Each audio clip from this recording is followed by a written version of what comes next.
And I'm Morgan. And we're the History Girls. So today we're going to be talking about The Great Gatsby. Since The Great Gatsby is in the 20s, what is the culture of the 20s? I'm glad you asked. So before we can understand The Great Gatsby, we need to understand the 20s, obviously, because that's when it takes place.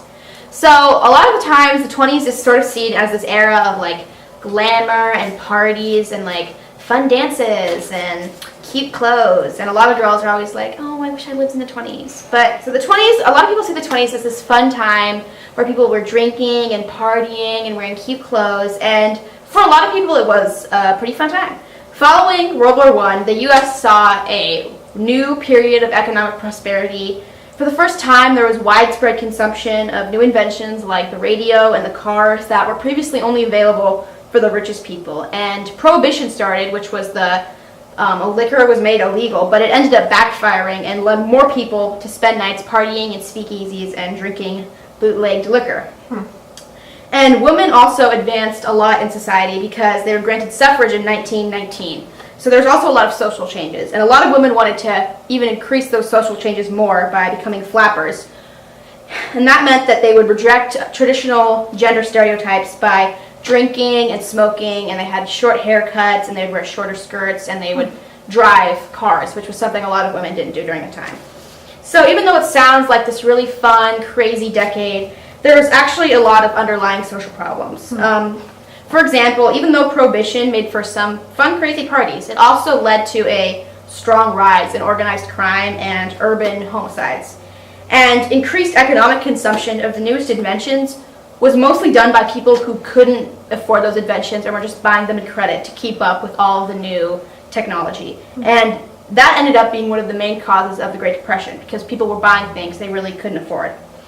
And there was also a huge KKK revival during this time, because there was a lot of increased immigration to the U.S. and there was a ton of backlash to that. So even though people romanticized the 20s as this fun, cool era where everybody was rich and happy, there was actually a lot of problems that ended up being brushed under the rug. So try to keep this in mind for later when we analyze the book. Alright, now we're going to introduce the characters in The Great Gatsby. So the first character is Nick Carraway, and he is a narrator, and he went to Yale, and he was in World War I. What did Nick do for a living? Nick was a bondman, but he wasn't really interested in the money like the other people in the book were. And he was very honest and laid back. The next character is Jay Gatsby, who obviously the book is about. And he was ridiculously wealthy, and there were crazy stories about how he made his wealth and how he came to be, how he grew up. But none of them were really true. And we later find out that he made his, he was a farm boy, and he was poor and made his money through bootlegging. Daisy Buchanan is Nick's cousin, and she was a very absent mother. She also knows that her husband is cheating, and she's kind of weak and superficial. And she is in love with both Tom and Gatsby. Tom Buchanan is her husband. He went to Yale with Nick. He's very old money oriented, and he's sexist and racist. And he has an affair with a woman named Myrtle. Jordan Baker is a golfer, and she's also a cheerleader and has somewhat of a romantic relationship with Nick throughout the book. Some of the minor characters are Myrtle Wilson, who Tom had the affair with, and her husband, George, an Owl Eyes, a man that they meet at a party of Gatsby's. And the last is Meyer Wolfsheim, which is Gatsby's business associate, and he's kind of into some dirty stuff. Alright, chapter summary. We're going to go chapter through the book and kind of explain what happened through the book. So, Nick kind of talks about the old money versus new money, which is the East Egg and West Egg. So he's from an East Egg family. His family is pretty wealthy, but he lives in West Egg with the people who make their money from kind of dirty things or just new. Tom and Daisy are met by him, and he meets Jordan Baker, and he has a dinner with them, and it's kind of awkward. In the middle, Tom takes a call from his mistress, and everyone is kind of shocked, but Nick has no idea what's going on, and so Jordan tells him that it's his mistress. And then he talks about the Valley of Desolate Ashes, which is between West Egg and New York, and the eyes of T.J. Eckelberg watch over them. He also has Nick has a party at Tom's New York apartment, which he uses to have an affair with Myrtle. And a few people come, and we realize that Myrtle has a really false sense of security, which is really typical of the 20s. Yeah. Later, at a party at Gatsby's house, Nick hears a bunch of rumors about Gatsby, about how he went to Oxford and all these things, and he just isn't sure if he should believe him or not. And he also meets Owl Eyes in the library, completely drunk. Then Gatsby and Nick meet for the first time. This is in the 3rd chapter, so we're pretty far into the book. And Jordan and Gatsby talk, and later to find out, Jordan tells Nick that Gatsby and Daisy were in love when they were younger, and that Gatsby wants to rekindle their love. In chapter 4 of the book, Gatsby tells a few things to Nick about his life, but Nick doesn't believe him, and he gets a little bit upset. And then he later meets Wolfsheim, his business associate, and then Nick's belief in kind of his dirty side is strengthened. And then he goes and has tea with Jordan, where she explains their love, and that Gatsby wants to have Daisy over for tea. And then they have the tea, and it's awkward at first, but by the end they're laughing and having a great time.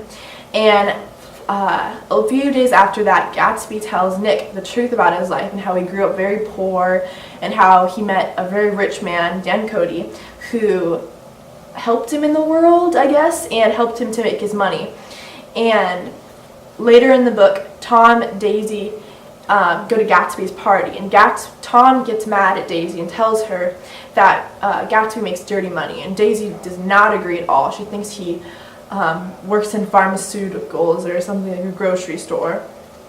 And then later when the book gets really spicy, chapter 7, Nick, Jordan, Gatsby, Tom, and Daisy go to the Buchanans, and Daisy and Gatsby just cannot hide their love. They're looking at each other across the room, making eyes. So then they all decide to go to New York and go to a hotel for a day. And Tom and Gatsby get into this huge yelling fight where they're talking about who Daisy truly loves. And by the end of this, Daisy has kind of just moved close to Tom and realized that she doesn't really want to be with Gatsby. And at the end, probably the climax of the book right here is Daisy ends up hitting Myrtle in the car that she's driving with Gatsby. It was wild. And Gatsby is so nervous that Tom is going to be upset when she gets home, and so he hides in the bushes out their house like a total creep all night long. And then Gatsby goes and tells Nick about everything and tells him about him and Daisy back in the day. And then later, the gardener comes up and he's like, Gatsby, I'm going to drain the pool. Is that cool? And Gatsby's like, no, I haven't taken a swim all summer. Just don't drain it. I'm going to take a swim. And during this, George finds out about Gatsby killing Myrtle, which actually didn't happen because Daisy killed Myrtle, but everyone is led to believe that it was Gatsby. And so he comes from Gatsby. George enters Gatsby's house, shoots Gatsby in his pool, then kills himself in his yard. And of course, people are making all kinds of stories up about this. And Nick plans a funeral for him, but nobody comes. And even Tom and Daisy have moved away. And the only people that come are Nick, Owl Eyes, a few servants, James Gatsby's father, and Nick and Jordan break off their romantic relationship, and Nick moves back home to the Midwest. Alright, so now it's time for the analysis of the book. What was the writing style of the book? I'm glad you asked. So, F. Scott Fitzgerald, the author, is probably one of the most famous American writers. And he's part of the modernist era. So, like The Great Gatsby, most of his other books are, like This Side of Paradise and The Beautiful and the Damned, are marked by feelings of disillusionment towards like the glamour of the 20s and the American dream. So, in a lot of his books, he brought to light a lot of the underlying social issues of the 20s that we talked about earlier. Tom's racism is a reference to the anti-immigration movement from the KKK during the 20s, and the Valley of Ashes, which was the dumping ground between West Egg and East Egg, serves as this reminder of the growing wealth inequality that was taking place during the time. And these issues help to keep the story grounded by showing us the harsh reality behind the fun appearance of the 20s. So, What do you think the major theme of the book is? I would definitely say all the themes boil down to appearance versus reality. When Gatsby is introduced in the first chapter, Fitzgerald writes, "Gatsby turned out all right in the end. It was what preyed on Gatsby, what foul dust floated in the wake of his dreams that let me reread it. Okay. Fitzgerald writes, Gatsby turned out all right in the end. It was what preyed on Gatsby, what foul dust floated in the wake of his dreams that temporarily closed out my interest in the abortive sorrows of men."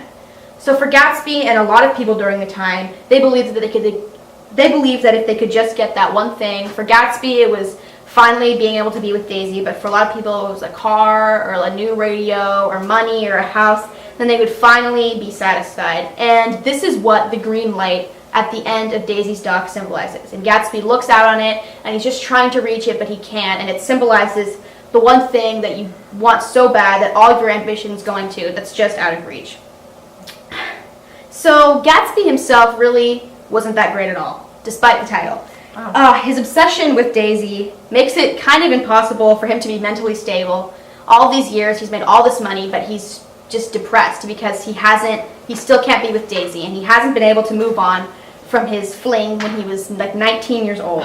And when she eventually rejects him, he is pretty pathetic. He hides in her bushes, and he's certain she's gonna call in the morning, even though it's pretty obvious that she is done. And so obviously Gatsby wasn't that great, but it was the idea of Gatsby that was great. And to his party goers and people who didn't know him very well, his mysterious past and his charisma and all these lavish parties made him seem like this. He seemed like he was above normal people, and he was almost like a god. But he fabricated these to hide his poor upbringing and loneliness. A lot of characters in the book do this. Like Myrtle parties with Tom so she can pretend that she's wealthy, and Jordan is a compulsive liar so she can always make sure that she looks good. And Daisy tries to use her money and her charm to sort of hide how really depressed she is on the inside. And the Valley of Ashes is what's used to represent this. And the Valley of Ashes, here's how F. Scott Fitzgerald describes it. "A fantastic farm where ashes grow like wheat into ridges and hills and grotesque gardens, where ashes take the forms of houses and chimneys and rising smoke, and finally, with the transcendent effort of men who move dimly and already crumbling through the powdery air." So this is a big contrast between the fun at Gatsby's parties and all the beautiful houses and architecture at the East Egg. And it sort of represents the harsh reality. And that shows that the 20s weren't really all glitz and glamour for everybody. And it wasn't just all about being rich and happy. And Fitzgerald continues to make this connection with the color yellow, which is a big symbol in the book. When Gatsby and Daisy finally reunite, everything is yellow. The windows in his house, the flowers, his suit, and the buttons on Daisy's dress are all yellow. And then also, when Myrtle gets hit by Daisy in the car, everything is yellow. Myrtle's house is yellow, Gatsby's car is yellow, and the glasses on the eyes of T.J. Eppelberg, which are also used to represent God sort of watching over people and seeing their true nature, those are all yellow. And yellow is used to connect wealth, or kind of like gold, with corruption, which is just overall a big reflection of Fitzgerald's opinion of the 20s. I hope you guys enjoyed this video. Don't forget to subscribe. Like and subscribe. Also, check out my Patreon, link below is in the description. And I hope you guys enjoyed this video. Peace out.